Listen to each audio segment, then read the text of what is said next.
Buenas tardes, amigos telespectadores. Bienvenidos una vez más a nuestro programa El Lobo Estepario. Este es el que hace hoy nuestro programa número 17. Y hoy contamos con la presencia de un nuevo político. Creemos que este va a ser el último programa político que hagamos porque queremos retomar otra vez la senda de la cultura, de la espiritualidad, de los negocios, etcétera, y olvidarnos un poco de la política, que era un tema en el que, si recuerdan, no queríamos entrar, pero al final hemos terminado entrando. Les decía que tenemos hoy con nosotros a Carlos Aparicio, es el coordinador de UPyD en Aragón. Buenas tardes, Carlos. Hola, buenas Bienvenido. tardes. Carlos Aparicio, Soria, nació en Soria en 1969, un buen año, no es porque haya nacido también en el 69, pero bueno. Reside en Zaragoza desde hace 25 años, es licenciado en Historia y diplomado en Turismo por la Universidad de Zaragoza, profesor de Historia, habla inglés, francés, italiano, portugués y te entiendes algo en alemán, ¿no? Sí. Trabaja en educación de adultos, actividad que combina con viajes internacionales con grupos. En política forma parte de UPyD desde 2008, habiendo sido miembro del Consejo Local de Zaragoza y después del Consejo Territorial. Figuró en las listas del Ayuntamiento de Zaragoza y también a las del Congreso, en las elecciones de 2011. Asimismo, ha sido delegado en el último Congreso Nacional y es actualmente miembro del Consejo Político Nacional. Es coordinador del Consejo Territorial de Aragón desde 2012. Carlos, ¿cómo definirías a UPyD como partido? Es una pregunta obligada que hemos hecho a otros representantes de partidos que han venido aquí, que hemos hablado pues, de liberalismo, progresismo, izquierda, derecha. Bueno, el partido se define, es decir, tiene unas claves que son las que definen al partido como un partido transversal, un partido laico, un partido progresista. Esas son un poco las claves del partido, ¿no? Yo diría que en realidad el partido UPyD es un partido necesario. En realidad es un partido que nació de un movimiento también, de un movimiento de ciudadanos, como puede ser mi caso, que estaban hartos de la forma en que se hacía política. Y yo creo que UPyD representa precisamente esos ciudadanos que estamos hartos de cómo se hace política y queremos hacerla de otra manera. Hablamos de ciudadanos, estabas comentando ciudadanos, y entonces tenemos que sacar la relación con Ciudadanos, el partido Ciudadanos. Desde el principio ha habido una especie de relación amor-odio, una aproximación por parte de Ciudadanos hacia vosotros, una especie de rechazo, se decía, por parte de UPyD. ¿Por qué? ¿Qué relación hay entre UPyD y Ciudadanos? ¿O es que no quiere que haya relación? Bueno, yo creo que en realidad Ciudadanos contribuye también o quiere contribuir, yo creo, un poco a la regeneración democrática, esto que ahora está en boca de todos, pero lo hace desde otro plasma, es decir, nosotros somos un partido eminentemente nacional, que desde el mismo momento en que nacimos ya nacimos como un partido nacional, con lo que eso significa, con lo que eso implica, no solamente de nuestras propuestas, sino a futuro. Y Ciudadanos nació en una comunidad autónoma con unos fines concretos. Y luego el desarrollo de ambos partidos yo creo que han sido bien diferentes. Es decir, nosotros seguimos siendo un partido nacional con una estructura nacional y Ciudadanos es un partido que poco a poco se ha ido implantando, pues podríamos decir, a modo de franquicias. Es decir, haciendo y firmando contratos con partidos pequeños, partidos grandes, con grupos de ciudadanos que ya tenían algún tipo de organización. Es un sistema, es decir, es un modelo, no es nuestro modelo. Yo creo que aunque nos unan algunas cosas, en la forma de organizar el partido somos dos formas de organizarlo diferentes, porque precisamente nosotros queremos hacer algo diferente. Nosotros no queremos franquicias, no queremos cometer los errores que ya han cometido los partidos viejos. Y creemos que Ciudadanos pues tiene su modelo y él presentará su modelo y presentará sus propuestas a los ciudadanos y serán los ciudadanos los que decidan. Nosotros creemos que a la larga eso a nosotros no nos interesa. Hay otra acusación que se hace a UPyD, una acusación de protagonismo excesivo a lo mejor de su promotora fundadora, incluso se llega a decir que lo que ha hecho es crearse un partido a su medida para tener un sillón asegurado cuando se enfadó con el PSOE, ¿no? Bueno, es un punto de vista, lógicamente. El tema de personalismo de Rosa Díez, yo creo que si analizamos la trayectoria de Rosa Díez, pues no vamos a engañar a nadie, estuvo 30 años en el PSOE, cuando el PSOE dejó de ser lo que ella creía que debía de ser, tomó una decisión, es decir, ella no se fue porque quisiera un sillón, de hecho, hubiera sido más que probable que, tal y como actuó el presidente Zapatero, probablemente la hubieran designado ministra, simplemente porque era mujer y hablaba bien ya vimos después a las personas que Zapatero designó ministros, con lo cual eso es una idea. Y sería una idea plausible, una idea, en fin, que podríamos refrendar si no fuese porque realmente Rosa Díez se fue del partido con una mano delante y una detrás. Es decir, si Rosa Díez, las primeras elecciones a las que se presentó, no hubiera conseguido el escaño, probablemente hoy Rosa Díez estaría de tertuliana en algún programa de televisión. Por lo tanto, cuidado con que se fue porque se enfadó. Es decir, que en política no es tan fácil pasar de un partido a otro y desde luego es muy difícil crear un partido nuevo. Y el tema del personalismo es curioso, se puede decir que es personalista, pero los estatutos del partido a Rosa Díez la consideran la portavoz del partido, pero no tiene mucho más peso. Es decir, ahora han sido elecciones a las europeas, se puede presentar cualquiera. A Rosa Díez la hemos elegido ahora en el Congreso como nueva portavoz y se podía presentar cualquiera. Su voto vale el mismo que el mío y el mismo que de cualquier afiliado. Por lo tanto, personalista yo no lo veo. Y luego es cierto que en los medios de comunicación, y la mayoría de las personas tienen la idea de los partidos y de los líderes políticos por los medios de comunicación, es cierto que hay medios de comunicación que solamente quieren a Rosa Díez. Si se les dice que en lugar de Rosa Díez va Carlos Martínez Gorriarán, por ejemplo, pues entonces ya no les interesa. Por lo tanto, es un círculo vicioso. Es como a mí, si yo quiero aparecer en los medios, pero no me llaman los medios, lógicamente cuando venga Rosa Díez seguramente sí que va a aparecer. Y es curioso que a Carlos lo sigo en Twitter, y bastante además, con asiduidad. Se os acusa, como decía, de esos temas, sin embargo tenéis una democracia interna de la que hacéis gala, porque es evidente. Pero ha habido una serie de problemas, por ejemplo, aquí en Aragón o en Galicia, donde ha habido unas divisiones totales de los consejos territoriales. Eso porque se dice que hay a lo mejor una forma dictatorial interna también.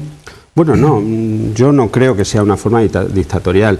Hay que entender que en este partido la inmensa mayoría de los que estamos en el partido no cobramos del partido. Y la inmensa mayoría, y digo la inmensa mayoría porque al final, no sé exactamente cuál es la cifra actual, está publicada en nuestra web, pero creo que ahora hay alrededor de 50 personas contratadas por el partido, para un partido que tuvo 1.100.000 y pico votos en las últimas elecciones. Por lo tanto, todos los que estamos en el partido somos voluntarios y que tenemos nuestro trabajo, porque eso sí que es una seña de identidad de nuestro partido. Nuestro partido, es decir, no queremos personas que vivan de la política, que hagan de la política su vida. Por lo tanto, eso también hace que, lógicamente, cuando una persona está en el partido y digamos que tiene su punto de vista, que no es el punto de vista mayoritario en el partido, en lugar de tratar de cambiarlo, pues muchas veces opta por irse. Pero si miramos las personas que se han ido del partido o que han entrado en un momento dado, que han ido, salido, etcétera, estoy seguro de que son muchísimas menos en porcentaje de lo que puede irse en otros partidos. O sea que no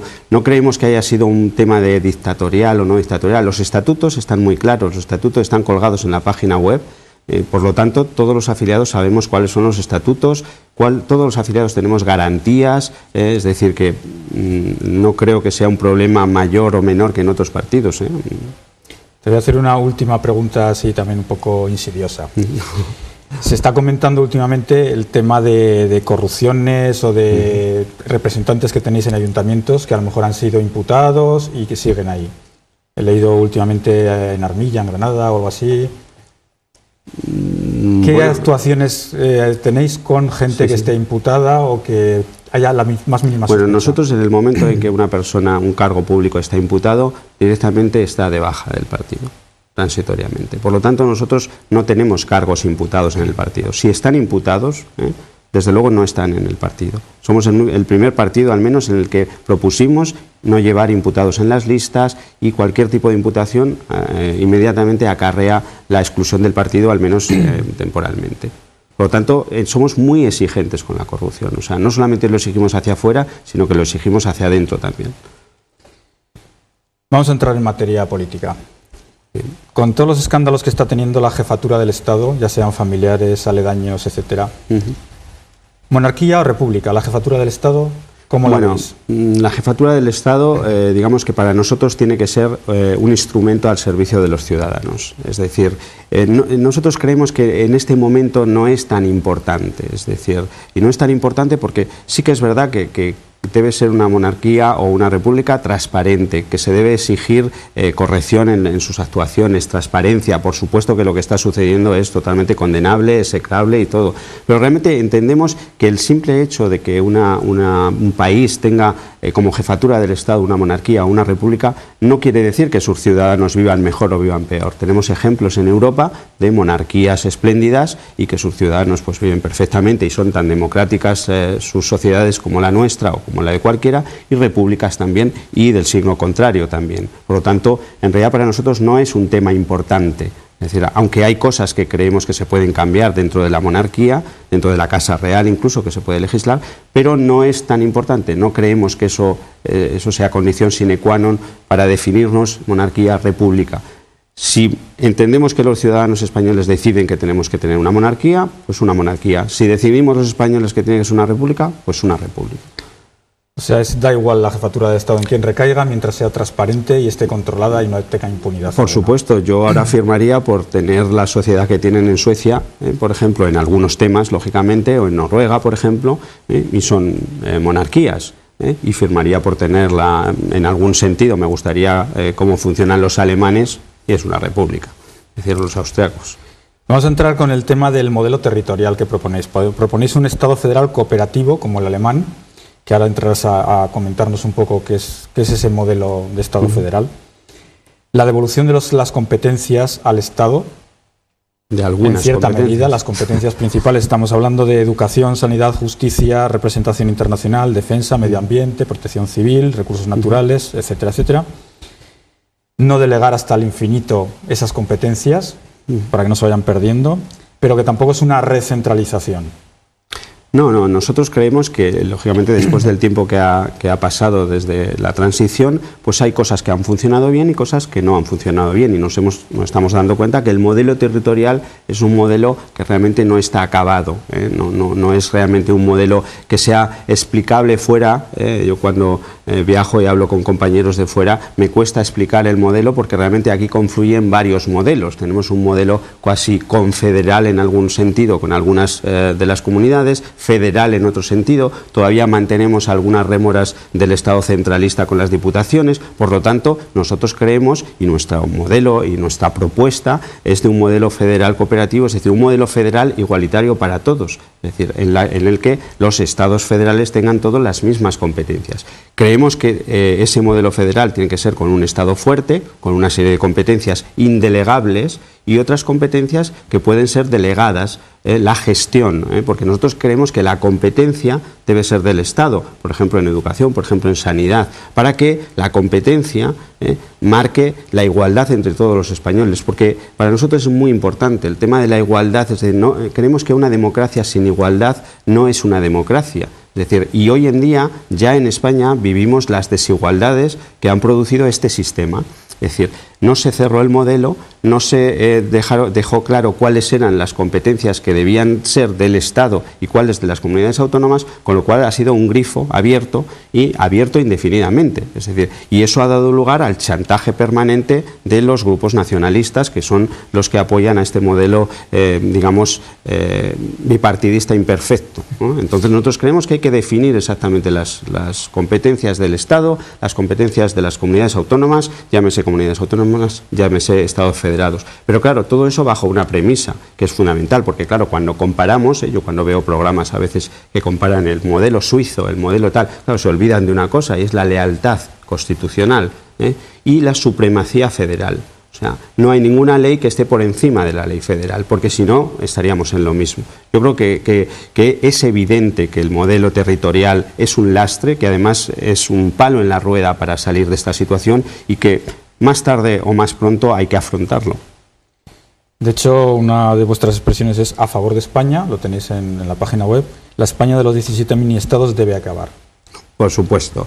O sea, hemos querido hacer pues 17 mini estados y entonces los 17 mini presidentes se convierten en 17 virreyes que tratan de imitar en todo. Esto recuerda un poquito a los estados alemanes, ¿no?, de cierta época, en la que en cada lugar pues había un conde o un conde, un virrey, que además pues tenía su capital, tenía su residencia. Aquí solo faltan las residencias de verano, pero ya tienen su... Seguro que las hay. Sí, pues seguramente, pero ya tienen su discurso de Navidad, es decir, todo a imitación de... Y luego todo eso además lo extendemos a todas las administraciones, es decir, porque si tenemos un defensor del pueblo español, queremos tener uno también en nuestra comunidad. Si queremos tener un consejo consultivo, también otro. Entonces lo vamos, y hasta dónde llegamos, no da más de sí, no da. No duplicamos, sino que triplicamos. Triplicamos, cuadruplicamos, porque lo que hacemos es crear nuevas instituciones, pero no acabamos con las que ya hay.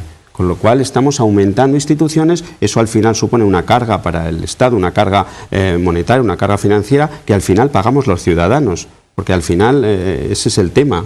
Sabéis que en el País Vasco y Navarra tenéis pocas posibilidades de salir, ¿no? Bueno, porque si queréis acabar con los conciertos fiscales... Por supuesto, la igualdad, o sea, no es que queramos acabar, lo que queremos es acabar con la desigualdad de los demás, es decir, porque claro, por supuesto, pero es curioso porque en el País Vasco nosotros tenemos un diputado, Gorka Maneiro, que además está demostrando con creces una valentía extraordinaria frente a los amigos de ETA, y curiosamente proponemos en el País Vasco, porque esa es una de nuestras características también, que decimos lo mismo en todas partes. Es decir, decimos lo mismo, luego podemos hablar de otros temas y veremos que nos definimos más por lo que hacemos que por lo que decimos, pero decimos, bueno, queremos pues una reforma, por ejemplo, de la ley electoral. No viene al caso, supongo que hablaremos de ello, pero en el País Vasco, si propusiéramos eso, como ya hemos hecho, nos quedaríamos fuera del País Vasco.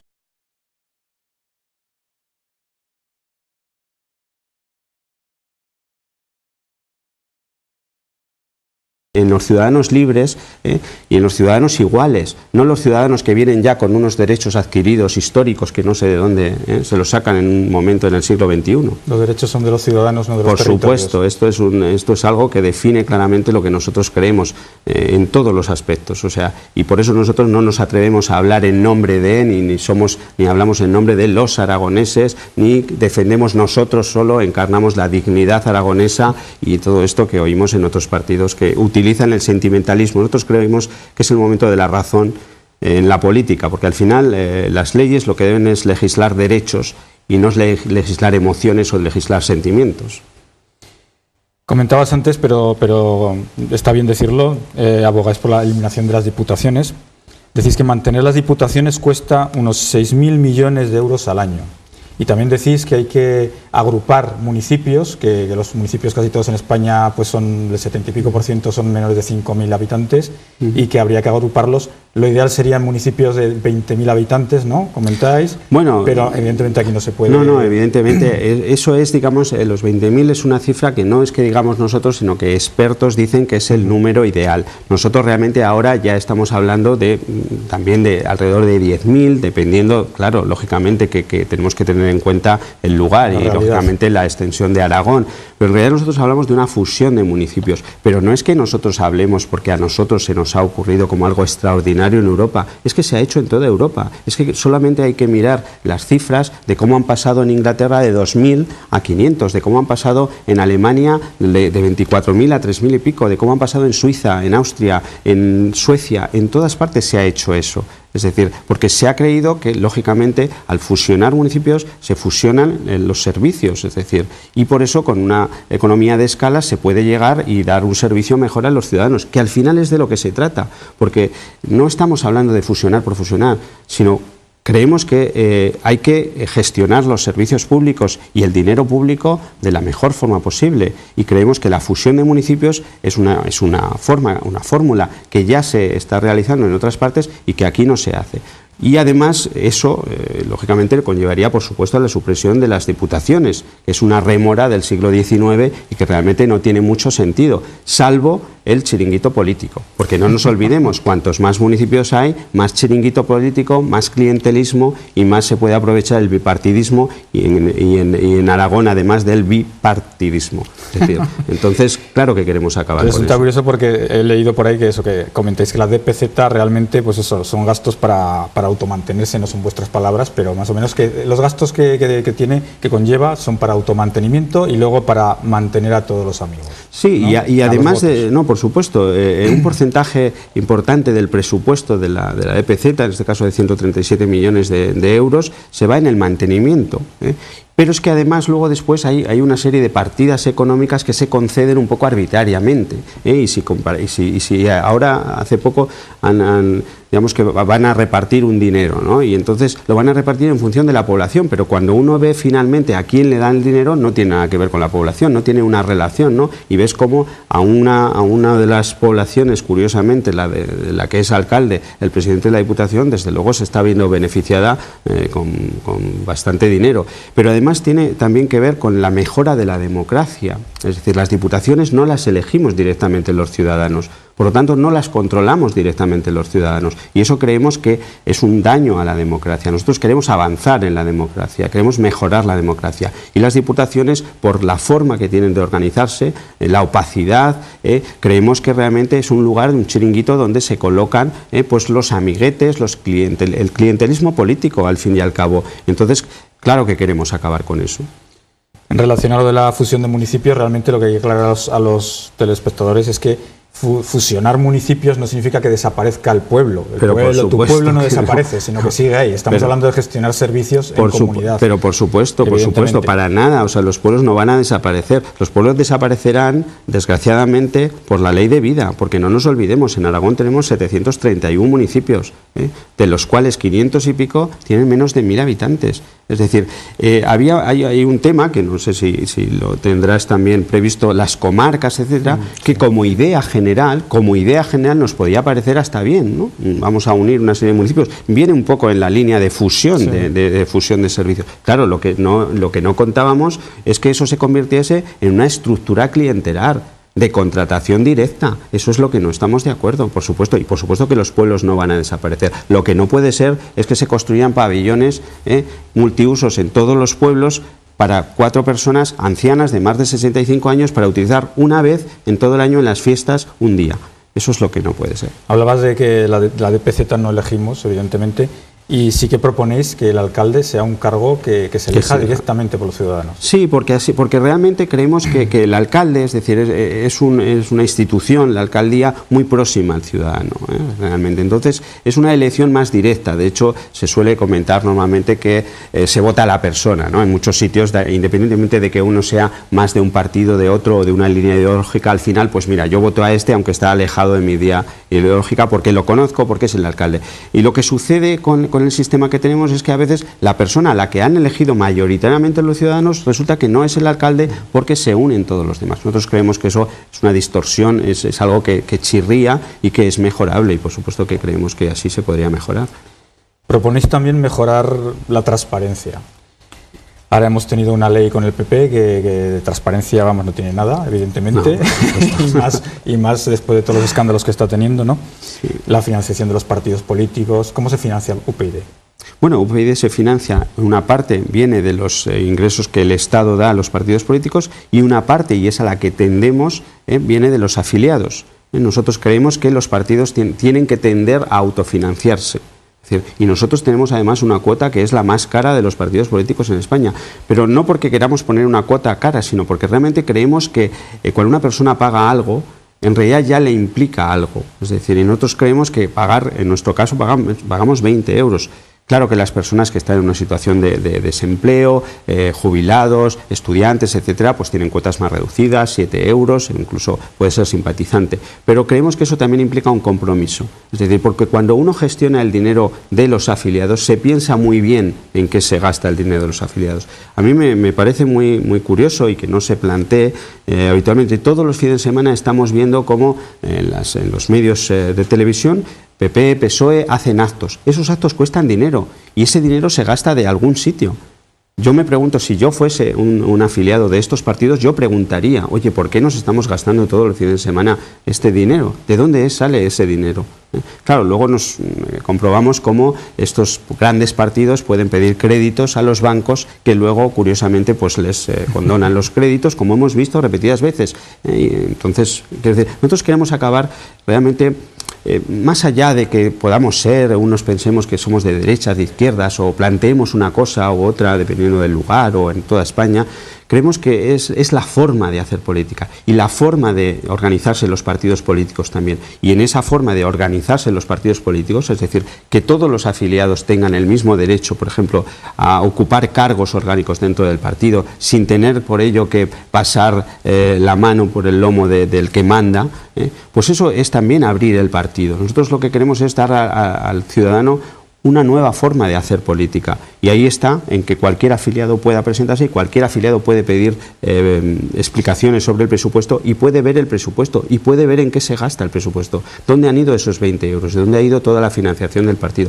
Nosotros somos un partido transparente. Nosotros desde el inicio, y uno puede entrar en nuestra página web, puede ver las cuentas del partido. Ahora ya está de moda y todos pues hacen un exhibicionismo, incluso de las nóminas y tal. Nosotros lo hacemos desde el principio. Claro, no es noticia. No es noticia porque lo hemos hecho siempre. Es como las elecciones primarias, que también está dentro de la transparencia. Es decir, en nuestro partido, cualquiera que se presenta tiene que presentarse. Yo ya he pasado por varias elecciones para ser lo que soy ahora, o sea, el coordinador del partido en Aragón. Creemos que si los partidos se abren, es una forma también de mejorar la democracia. ¿Esas elecciones necesitan avales? No, para nada. Eso es una trampa. Es decir, cuando a la gente le dices primarias, la gente entiende lo que son primarias. Es decir, una persona se presenta y se le vota. Y cualquiera se puede presentar, en igualdad de condiciones. Porque, claro, lo que no puede ser es lo que hemos visto en Andalucía. Es decir, que en las sedes del Partido Socialista se recogían los avales. Hombre, no. O sea, quiero decir que eso es una broma y es una tomadura de pelo. O sea, yo cuando hablan de las primarias y tal, me parece que, en fin, están engañando al ciudadano. Sí. Lo que a mí me cuesta entender es que sus propios afiliados les consientan eso, porque yo desde luego en mi partido no lo consentiría. Nuestro partido somos un partido exigente y los primeros a quienes exigimos es a nosotros mismos. Por eso creo que es una nueva forma de estar en política.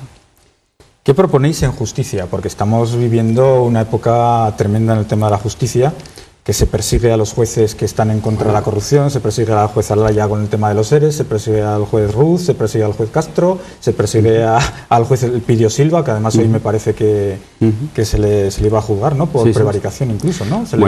Nosotros creemos que es fundamental la despolitización de la justicia, es decir, es la base. Es decir, ahora hemos comprobado como una vez más el Partido Popular incumple una de sus propuestas, engaña a sus votantes.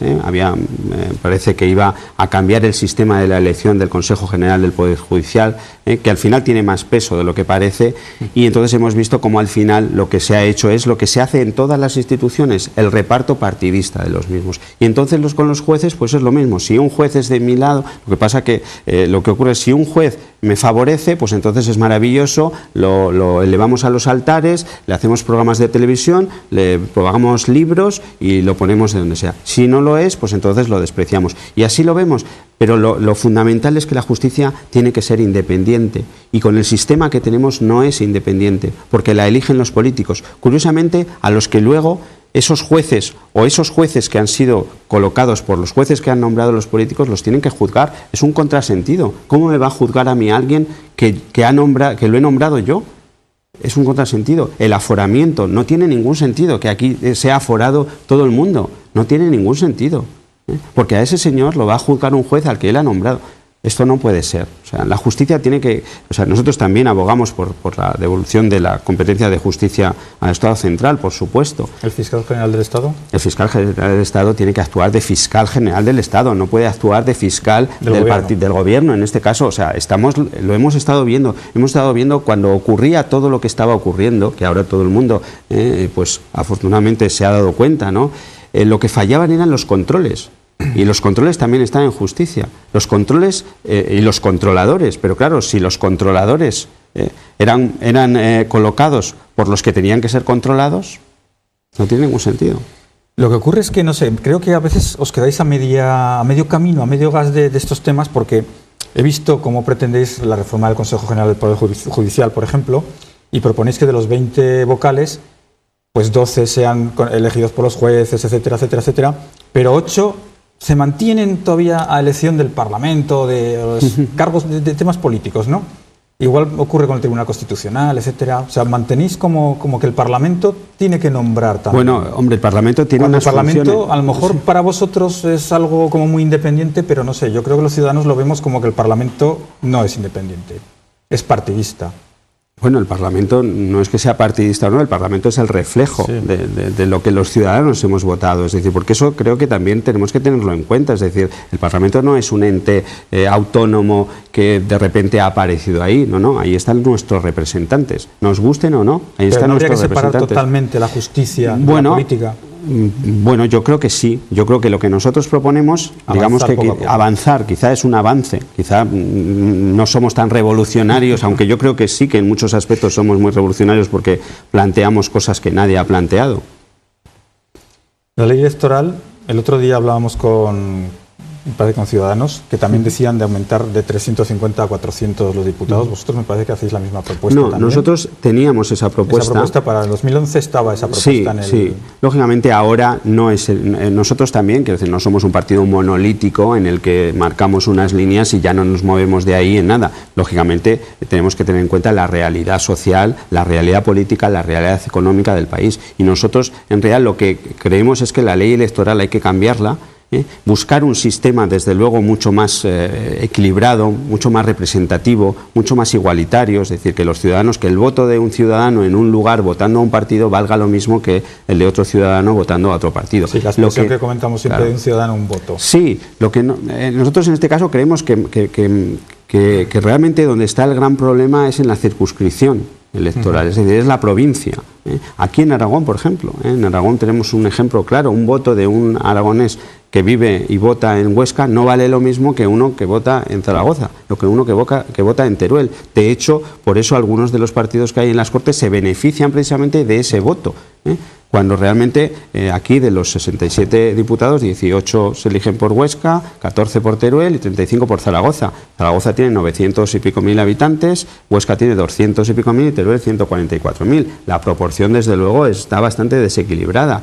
Por lo tanto, eso además tiene luego muchas repercusiones con el sistema que tenemos, porque si solamente dijéramos, es que simplemente en el Parlamento, ya sea las Cortes, ya sea el Nacional, pues hay un desequilibrio. No, porque como el sistema está montado para que luego el reparto sea en función de eso, pues altera todo, trastorna todo. Luego en las empresas públicas pues quieren tener representación. El otro día oía a Izquierda Unida que no es que pida que no haya representación en las empresas públicas, sino que quieren también estar. Es decir, nosotros, por ejemplo, no, nosotros renunciamos a ello. Nosotros yo creo que estamos haciendo una cosa que en mi modo de ver creo que es la correcta, y es que damos ejemplo. Es decir, no solamente lo que decimos, yo creo que el ciudadano está muy cansado ya de escuchar a los políticos prometer, no solo prometer, sino llevar un programa, ahora lo acabamos de ver en Burgos, como en el programa del PP, del PSOE y de Izquierda Unida aparecía el famoso Boulevard y luego lo que han hecho, ¿no?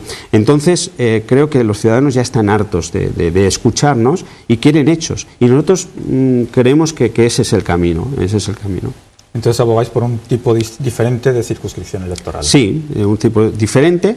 Es decir, nosotros que entendemos que podría ser la comunidad autónoma o mitad y mitad, o una serie de diputados que se eligieran en la comunidad autónoma y otros en circunscripción única. Es decir, no tenemos un sistema cerrado, porque creemos que además el sistema debería ser consensuado por todos, pero desde luego no este sistema que claramente beneficia el bipartidismo y que desde luego no lo van a cambiar. Ya lo han podido hacer ambos y no lo han hecho. Es decir, se ponen muy de acuerdo para cambiar algunas cosas por la noche deprisa y corriendo cuando quieren, que parece que la Constitución era intocable y sin embargo ya hemos visto que no. Para lo que interesa. Para lo que interesa, claro, porque no les interesa a ellos, pero nosotros sí que creemos que podemos ser capaces de cambiarlo si en las próximas elecciones nosotros tenemos un peso importante, un peso decisivo, es decir, porque si no lo hacen por convicción, lo harán por ambición. Nosotros somos un partido que ya hemos demostrado, y lo hemos demostrado hace muy poquito en Asturias, lo hemos demostrado en Alcalá de Henares, hemos demostrado que donde estamos no queremos sillones, o sea, nosotros somos insobornables en ese sentido.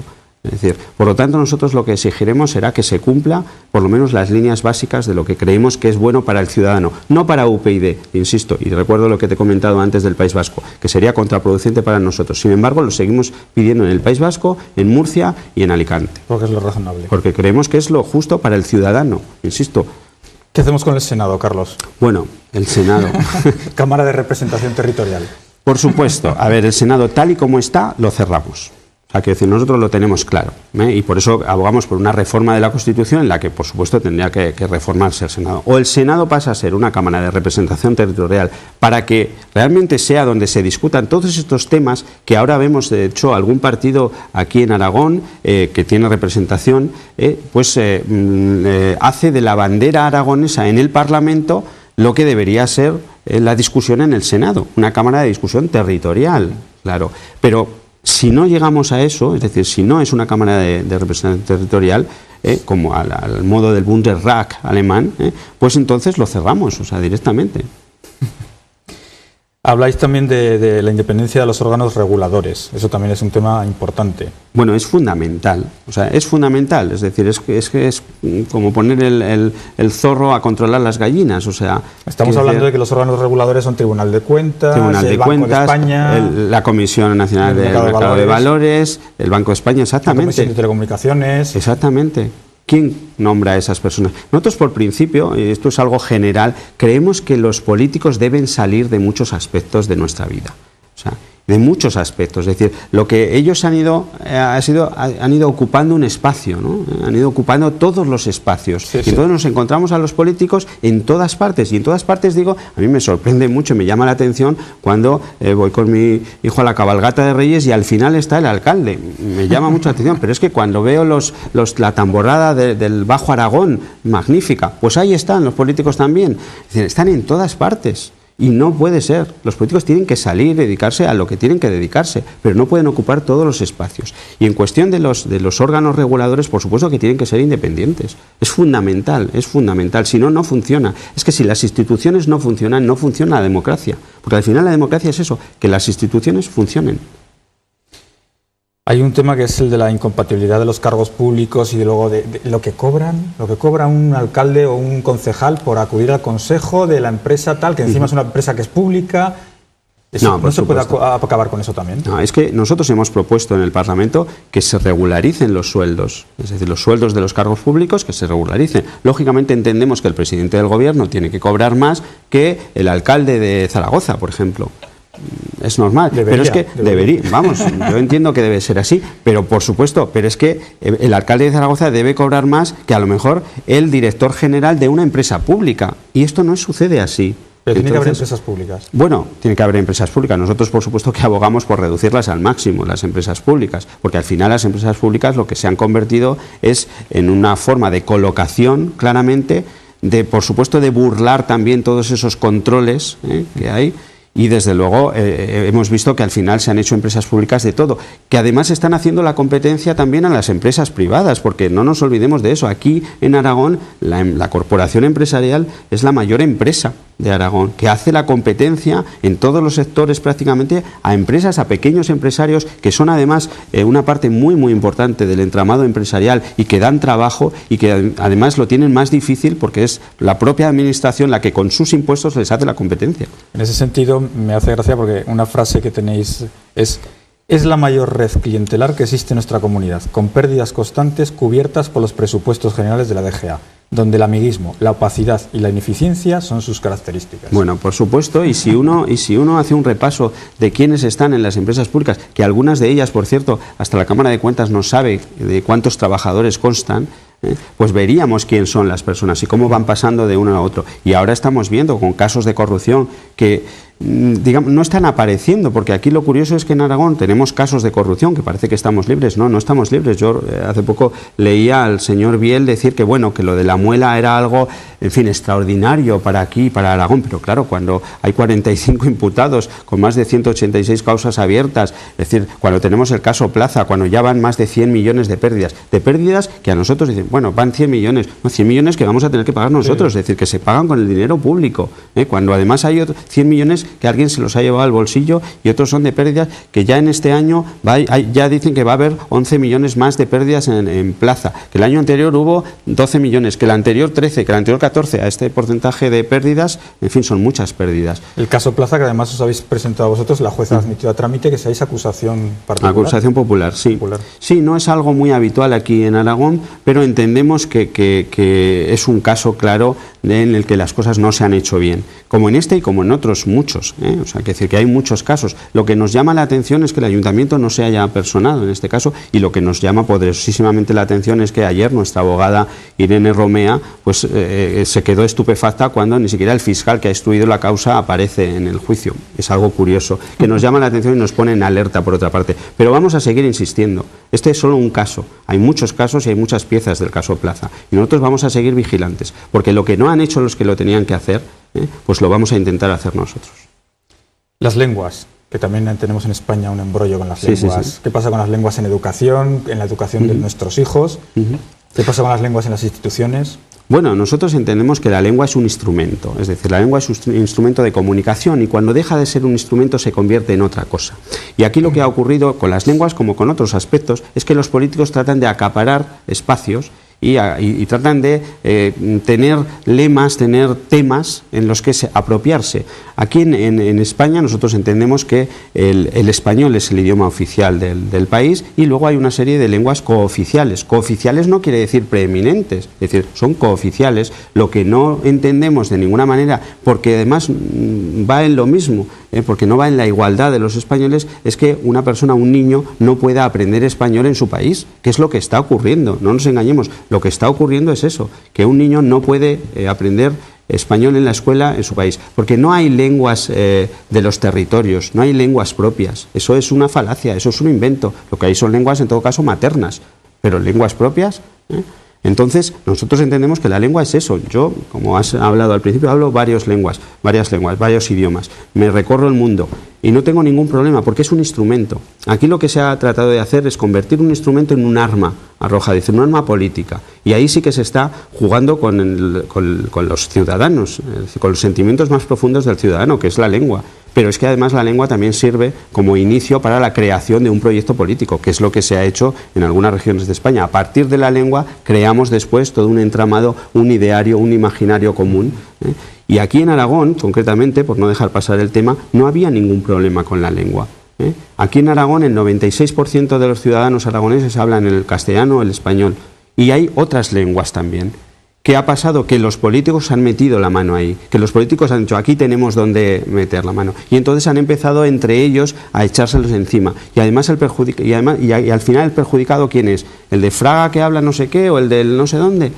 Eso es lo que nosotros no vamos por ahí, porque entendemos, nosotros no queremos utilizar a los ciudadanos. Los ciudadanos son el fin de la política. Nosotros creemos firmemente en la política y además creemos que es la forma de organizarnos, la mejor forma de organizarnos y la única posible. Nosotros somos institucionalistas, es decir, respetamos las instituciones. Lo que no nos gusta es la forma. Es decir, algunos otros partidos lo que quieren es cambiar el color del comedor, del salón. Nosotros queremos cambiar las tuberías de la casa. Y donde antes estaba la cocina, ahora perfectamente podemos poner el salón, porque lo que queremos cambiar es el entramado de la política, la forma de hacer política. ¿Qué hacemos con el cártel banca-estado? ¿Qué hacemos con estos políticos metidos en las cajas de ahorros? Esto es una vergüenza. Porque además es que toda la crisis nos parece un fraude a muchos ciudadanos, nos parece un fraude que han creado el mismo sistema financiero muchas veces. O sea que, porque vemos que el BBVA o que el Sabadell, me parece que decían que había triplicado con respecto al año pasado los beneficios. El Santander no digamos, Botín hace honor a su apellido, desde luego. Sí. Bueno, esto es una vergüenza, pero no solamente es una vergüenza analizarlo, es una vergüenza que no ocurra nada. Es decir, que hayamos tenido que ser nosotros un partido pequeño, con unos recursos, porque no nos olvidemos, la justicia es cara, y a partir de Gallardón más cara todavía. Y poner una demanda, poner una querella, tener unos abogados cuesta mucho dinero. Y que hayamos sido un partido como nosotros, los que ha llevado a los responsables de Bankia a los banquillos, es para pensarlo. Y desde luego, lo que no puede ser es que el ciudadano pague todo esto. Es decir, las cajas de ahorro Las cajas de ahorro han sido unos juguetes en manos de los políticos, de estos políticos en estos chiringuitos mini-estados que han manejado las cajas de ahorro, y algún día se hablará también de las cajas de ahorro de Aragón, cómo se utilizaban para montar eventos o para construir pabellones o para construir algo para mayor gloria del político de turno. Pero lo que nadie dice es que ¿dónde está esa gente? Esa gente se puso además unas cláusulas millonarias, unas indemnizaciones millonarias, se ha ido a su casa y aquí no ha pasado nada, porque lo que nos quieren hacer creer es que no ha pasado nada, cuando las fusiones que se han hecho han sido políticas, no por una cuestión económica, no por un interés económico, y no ha pasado nada. Y nos han convencido de que afortunadamente ya hemos saneado. Pero ¿cómo que ya hemos saneado? Si estamos más endeudados que nunca. Ahora, ayer o antes de ayer ya decían que por fin ya estamos como si, no sé, es como si uno tiene un crédito y de repente dice, oye, que ya no tengo el crédito. Pero perdona, pero es que lo vamos a tener que pagar. O sea, cómo esos bancos a los cuales les hemos ayudado ahora no están dando dinero a la gente, no están dando créditos. Eso tenemos que organizarlo de otra manera, eso no puede ser.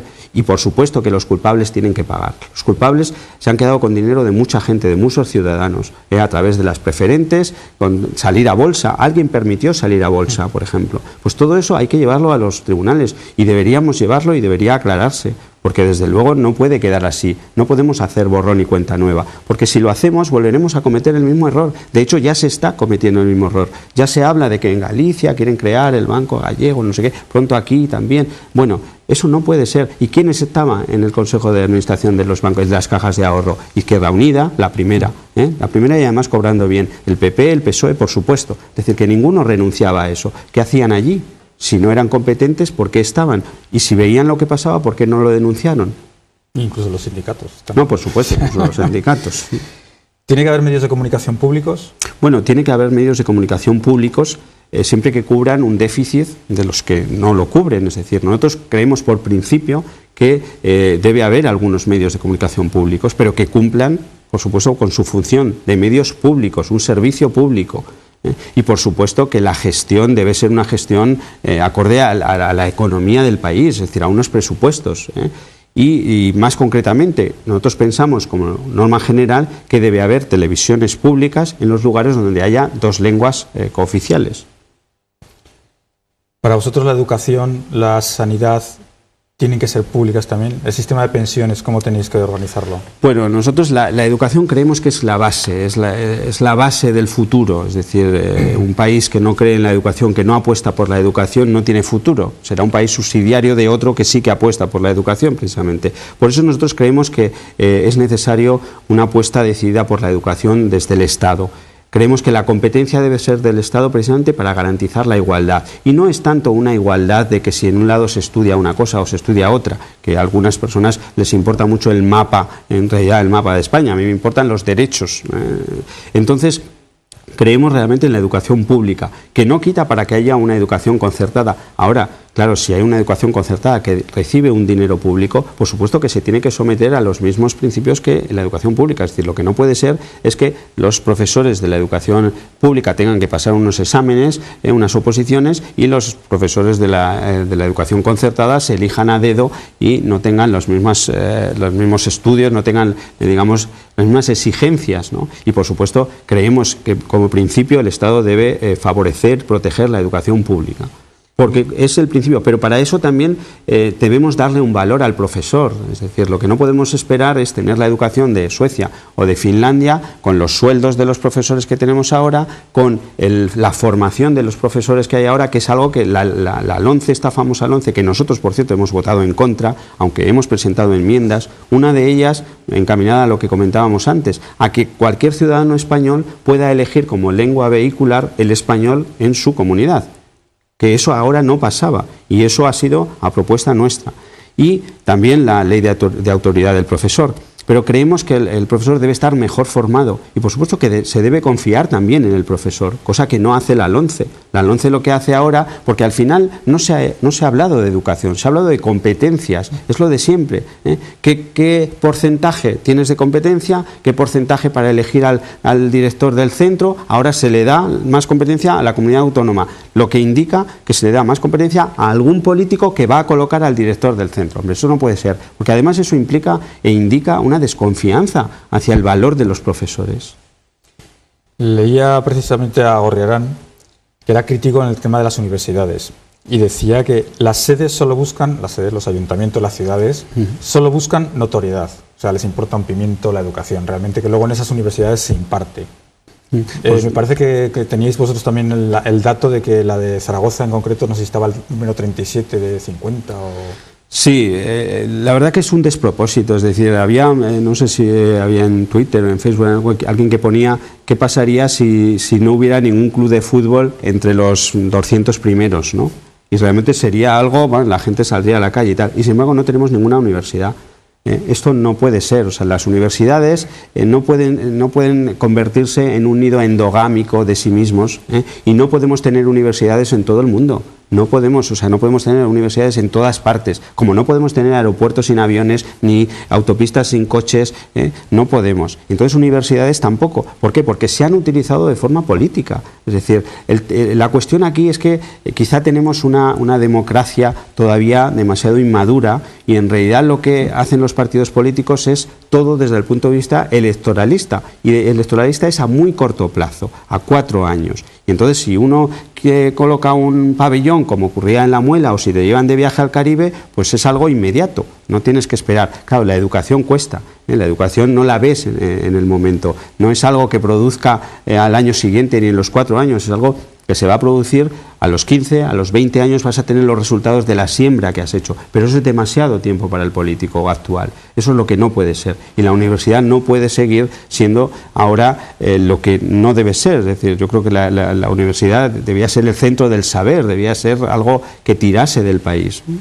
Y con el tema de la investigación y el desarrollo... Bueno, es que estamos en lo mismo, es decir, el presupuesto de la comunidad aragonesa, pues es un despropósito. Quiero decir, es que el otro día leíamos la noticia del investigador que se tenía que marchar y tal. Es que en ningún país mínimamente desarrollado con una Sí, pero rápidamente empezaron a echarle tierra por encima, ¿no? Además, sí, desde el ministerio. Sí, por supuesto, pero no puede ser. O sea, quiero decir, estamos perdiendo mucha capacidad de investigación, estamos haciendo que nuestros investigadores se tengan que ir, y eso es algo que la señora Merkel está encantada. En Alemania están encantados de que, porque primero les hemos dado una formación que ellos ya no han tenido que pagar en Alemania, y llegan allí formados, y los resultados de su trabajo, de su investigación, de su capacidad, de su desarrollo, los van a recoger allí. Con lo cual, ¿qué estamos haciendo? De verdad que algún día habría que correr a gorrazos a algunos de nuestros ministros. En temas de empleo, habláis de un contrato único indefinido con indemnización por despido creciente con el tiempo. 2 días por año, desde los 12 días a los 24 o 34 si es improcedente, una flexibilidad en la jubilación y voluntariedad, un modelo austríaco de indemnizaciones, una indemnización portátil. Cuéntanos un poco todos esos temas. Bueno, en realidad son modelos que se han llevado a cabo en algunos países, y que hay algunas personas que entienden del tema que creen que podría ser un modelo a seguir aquí en España. Lo que desde luego nosotros estamos en contra es el modelo actual. Hoy escuchaba que el gobierno actual, con la reforma laboral que ha llevado a cabo y con todos estos engaños que cada día son más grandes, y ya como ya están en un engaño tan grande, pues solamente pueden seguir la bola, es decir, hoy están con la EPA y siguen engañándonos, aunque las cifras, cuando uno se pone a mirarlas, dicen lo contrario de lo que el titular nos muestra. Pues en realidad ahora se han sacado que ellos dijeron que iban a reducir el modelo de contratos. En este momento hay 42 tipos de contratos en España. Lo que han hecho ahora es que lo que han cambiado es que va a haber 4 modelos de solicitud de contrato, pero en realidad son 4 papeles. Esto es el trilero que nos va cambiando para que al final no cambie nada, y al final lo que está ocurriendo, de hecho lo que está ocurriendo, y desgraciadamente lo que está ocurriendo, es que la precariedad es la tónica general en los trabajos en España, en los trabajadores de España, en que la inmensa mayoría de los contratos que se realizan son precarios, que el sueldo ha bajado un porcentaje importante, no voy a decir si el 25 o el 30%, pero desde luego que todos hemos notado que ha bajado los sueldos, y que por eso Rajoy puede ir a presumir a Estados Unidos y atraer empresas, cuando en realidad lo que está vendiendo es una mano de obra mucho más barata, con unos contratos mucho más precarios, con un futuro para los ciudadanos mucho más negro del que teníamos hace unos años. Entonces, claro, que nos muestren ahora que han hecho una reforma y que no ha dado resultado, porque en realidad hoy hablaban de que el paro sigue en el 26%, pero claro, si la población activa ha bajado, quiere decir que ha subido. ¿Y por qué ha subido? Si ha habido no sé cuántas personas que se han tenido que ir fuera y mucha gente ya directamente ya no está, digamos, ya no está inscrita en las oficinas de empleo porque ya se ha dado cuenta que no sirve para nada.